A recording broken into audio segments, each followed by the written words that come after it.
पेश है हिंदी जबान में अपडेट। मोदी शासन बहुत आधिकारिकता के साथ भारत के केसरीकरण की कार्यसूची का पालन कर रहा है।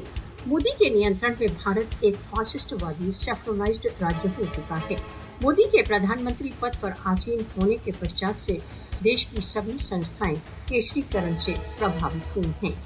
भारत के केसरीकरण के पीछे हिंदुत्व विचारधारा मुख्य प्रेरणा शक्ति है।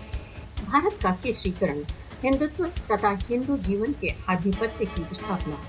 विश्व के तथाकथित सबसे विशाल प्रजातंत्र में हिंदुओं के अतिरिक्त और किसी के लिए कोई स्थान नहीं है।